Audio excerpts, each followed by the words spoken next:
سورۃ الفاتحہ، سورہ فاتحہ کا تعارف، مقام نزول۔ اکثر علماء کے نزدیک سورہ فاتحہ مکہ مکرمہ میں نازل ہوئی ہے۔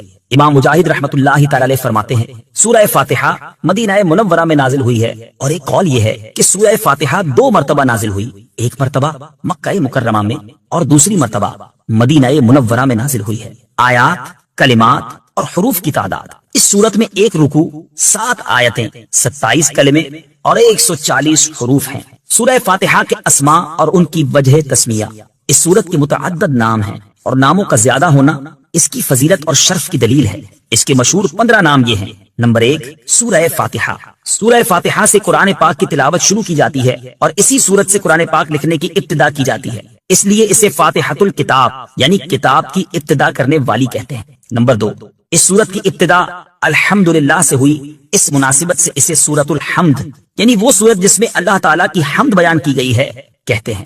نمبر 3 اور 4، سورہ فاتحہ قرآن پاک کی اصل ہے، اس بنا پر اسے ام القرآن اور ام الکتاب کہتے ہیں۔ نمبر 5، یہ سورت نماز کی ہر رکعت میں پڑھی جاتی ہے، یا یہ سورت 2 مرتبہ نازل ہوئی ہے، اس وجہ سے اسے السبع المثانی یعنی بار بار پڑھی جانے والی یا ایک سے زائد مرتبہ نازل ہونے والی 7 آیتیں کہا جاتا ہے۔ نمبر 6، 7 اور 8، دین کے بنیادی امور کا جامع ہونے کی وجہ سے سورہ فاتحہ کو سورۃ الکنز، سورۃ الوافیہ اور سورۃ الکافیہ کہتے ہیں۔ نمبر 9 اور 10، شفا کا باعث ہونے کی وجہ سے اسے سورۃ الشفا اور سورۃ الشافیہ کہتے ہیں۔ نمبر 11، 12، 13، 14 اور 15، دعا پر مشتمل ہونے کی وجہ سے اسے سورۃ الدعاء، سورۃ تعلیم المسئلہ، سورۃ السوال، سورۃ المناجات اور سورۃ التفویض بھی کہا جاتا ہے۔ سورہ فاتحہ کے فضائل، احادیث میں اس سورت کے بہت سے فضائل بیان کیے گئے، ان میں سے 4 فضائل بیان کرتا ہوں۔ نمبر 1، بخاری شریف کی حدیث ہے، حضرت ابو سعید بن معلہ رضی اللہ تعالی عنہ فرماتے ہیں،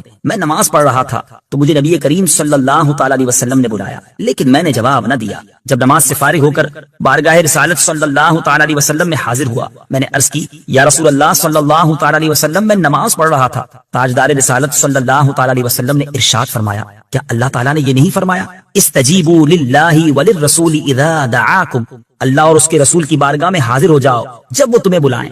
پھر ارشاد فرمایا، کیا میں تمہیں تمہارے مسجد سے نکلنے سے پہلے قرآن کریم کی سب سے عظیم سورت نہ سکھاؤں؟ پھر آپ علیہ الصلوۃ والسلام نے میرا ہاتھ پکڑ لیا۔ جب ہم نے نکلنے کا ارادہ کیا تو میں نے عرض کی، یا رسول اللہ صلی اللہ تعالی علیہ وسلم، آپ نے فرمایا تھا کہ میں ضرور تمہیں قرآن مجید کی سب سے عظمت والی سورت سکھاؤں گا۔ ارشاد فرمایا، وہ سورت الحمدللہ رب العالمین ہے، یہی 7 مثانی اور قرآن عظیم ہے جو مجھے عطا فرمائی گئی۔ نمبر 2، مسلم شریف کی حدیث ہے، حضرت عبداللہ ابن عباس رضی اللہ تعالی عنہما فرماتے ہیں، ایک فرشتہ آسمان سے نازل ہوا اور اس نے سید المرسلین صلی اللہ تعالی علیہ وسلم کی بارگاہ میں سلام پیش کر کے عرض کی، یا رسول اللہ صلی اللہ تعالی علیہ وسلم، آپ کو ان 2 نوروں کی بشارت ہو جو آپ کے علاوہ اور کسی نبی کو عطا نہیں کیے گئے، اور وہ 2 نور یہ ہیں، نمبر 1 سورہ فاتحہ، نمبر 2 سورہ بقرہ کی آخری آیت ہے، نمبر 3 حضرت ابی بن کعب رضی اللہ تعالی عنہ سے روایت ہے، حضور پر نور صلی اللہ تعالی علیہ وسلم نے ارشاد فرمایا، اللہ تعالیٰ نے تورات اور انجیل میں ام القرآن کی مثل کوئی سورت نازل نہیں فرمائی۔ نمبر 4 حضرت عبد الملک بن عمیر رضی اللہ تعالی عنہ سے روایت ہے،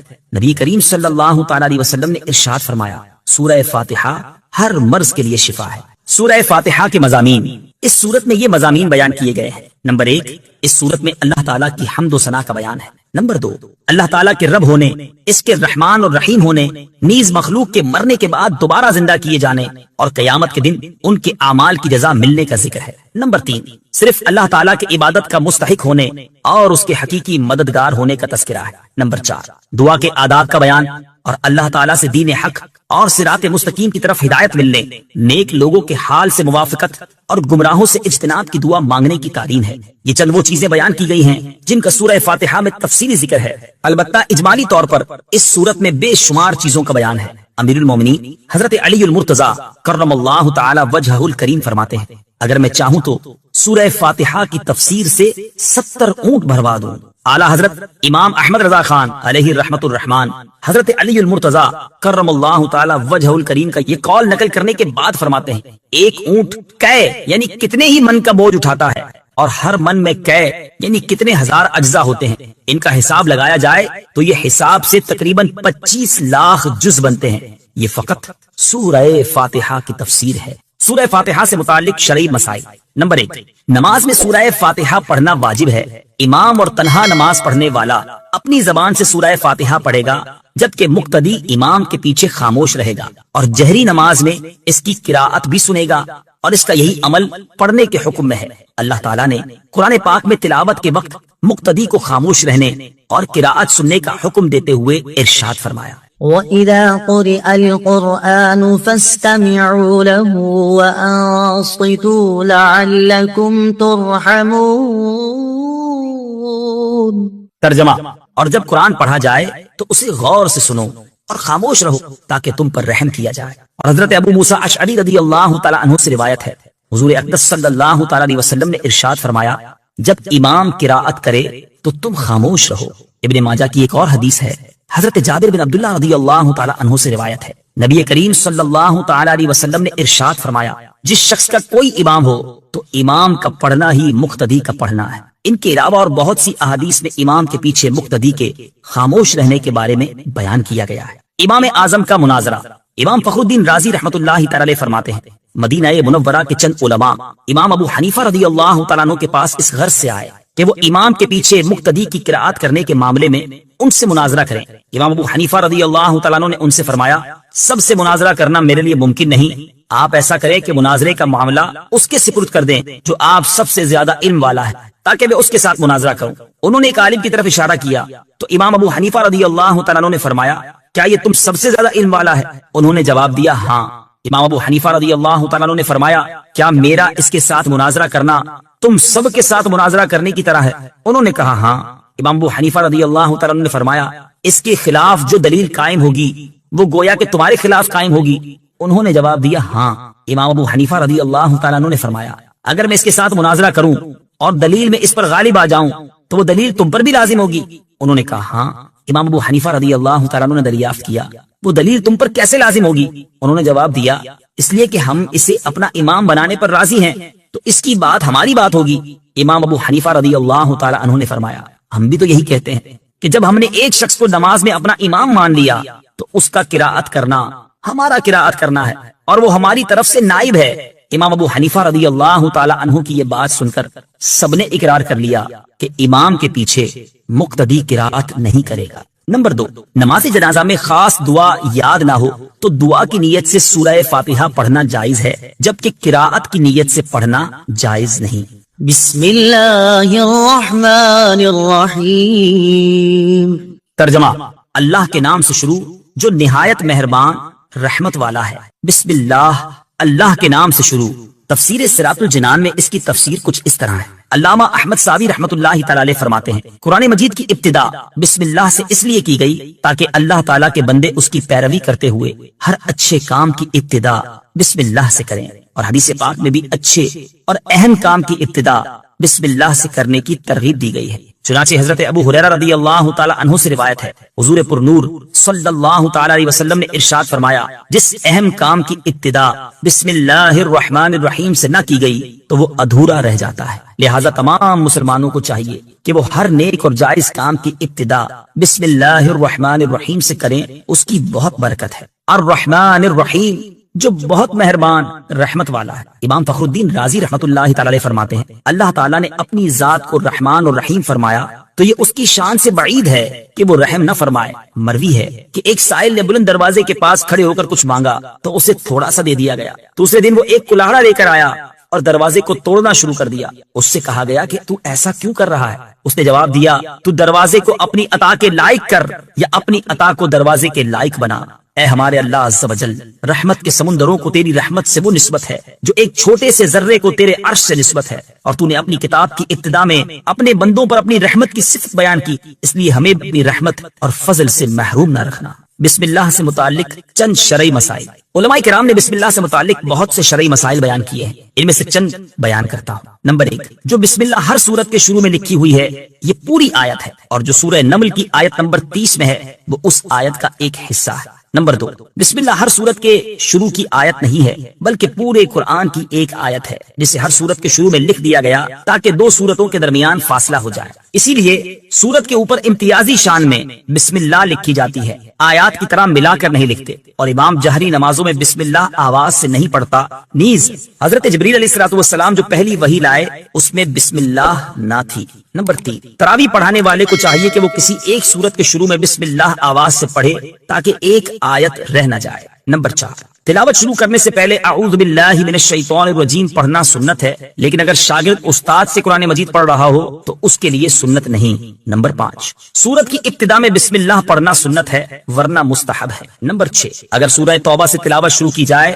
تو اعوذ باللہ اور بسم اللہ دونوں کو پڑھا جائے، اور اگر تلاوت کے دوران سورہ توبہ آ جائے تو بسم اللہ پڑھنے کی حاجت نہیں۔ الحمد للہ رب العالمین۔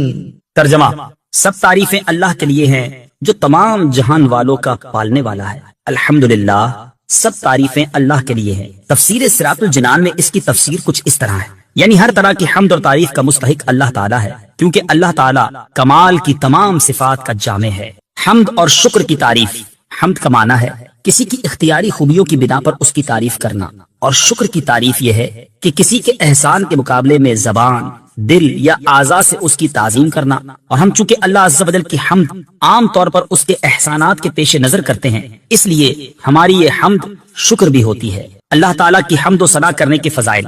احادیث میں اللہ تعالیٰ کی حمد و ثنا کرنے کے بہت فضائل بیان کیے گئے ہیں، ان میں سے 3 فضائل پیش کرتا ہوں۔ نمبر 1، مسلم شریف کی حدیث ہے، حضرت انس بن مالک رضی اللہ تعالی عنہ سے روایت ہے، نبی اکرم صلی اللہ تعالی علیہ وسلم نے ارشاد فرمایا، اللہ تعالیٰ بندے کی اس بات سے خوش ہوتا ہے کہ وہ کچھ کھائے تو اللہ تعالیٰ کی حمد کرے، اور کچھ پیے تو اللہ تعالیٰ کی حمد کرے۔ نمبر 2، ابن ماجہ کی حدیث ہے، حضرت جابر بن عبداللہ رضی اللہ تعالی عنہ سے روایت ہے، حضور پر نور صلی اللہ تعالی علیہ وسلم نے ارشاد فرمایا، سب سے افضل ذکر لا الہ الا اللہ ہے، اور سب سے افضل دعا الحمدللہ ہے۔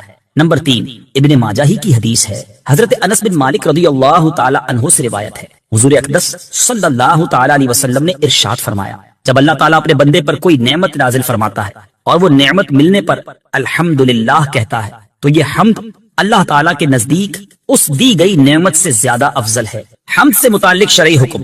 خطبے میں حمد واجب، کھانے کے بعد مستحب، چھینک آنے کے بعد سنت، حرام کام کے بعد حرام، اور بعض صورتوں میں کفر ہے۔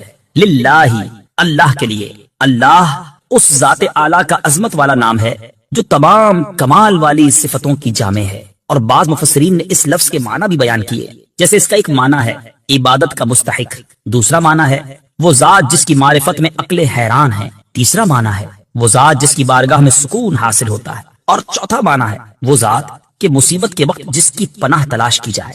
رب العالمین، جو سارے جہان والوں کا مالک ہے۔ تفسیر صراط الجنان میں اس کی تفسیر کچھ اس طرح ہے، لفظ رب کے کئی معنی ہیں، جیسے سید، مالک، معبود، ثابت، مصلح، اور بتدریج مرتبہ کمال تک پہنچانے والا، اور اللہ تعالیٰ کے علاوہ ہر موجود چیز کو عالم کہتے ہیں، اور اس میں تمام مخلوقات داخل ہیں۔ الرحمن الرحیم۔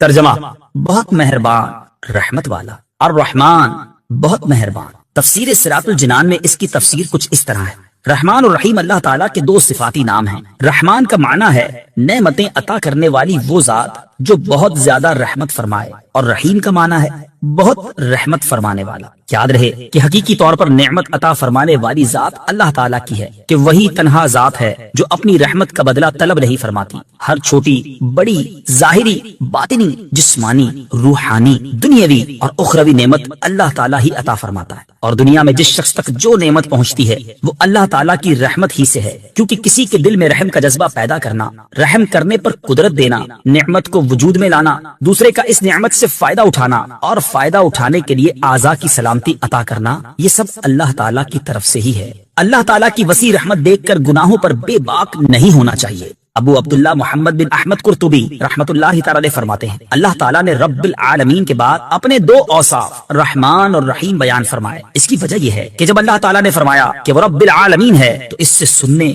اور پڑھنے والے کے دل میں اللہ تعالیٰ کی عظمت کی وجہ سے اس کا خوف پیدا ہوا، تو اس کے ساتھ ہی اللہ تعالیٰ کے 2 اوصاف رحمان اور رحیم ذکر کر دیے گئے، جن کے ضمن میں اللہ تعالیٰ کی اطاعت کرنے کی ترغیب ہے۔ یوں ترغیب اور ترغیب دونوں کا بیان ہو گیا، تاکہ بندہ اللہ تعالیٰ کی اطاعت کرنے کی طرف اچھی طرح راغب ہو اور اس کی نافرمانی کرنے سے رکنے کی خوب کوشش کرے۔ قرآن مجید میں اور مقامات پر اللہ تعالیٰ کی رحمت اور اس کے عذاب دونوں کو واضح طور پر ایک ساتھ ذکر کیا گیا ہے۔ چنانچہ اللہ تعالیٰ ارشاد فرماتا ہے، نبئ عبادی انی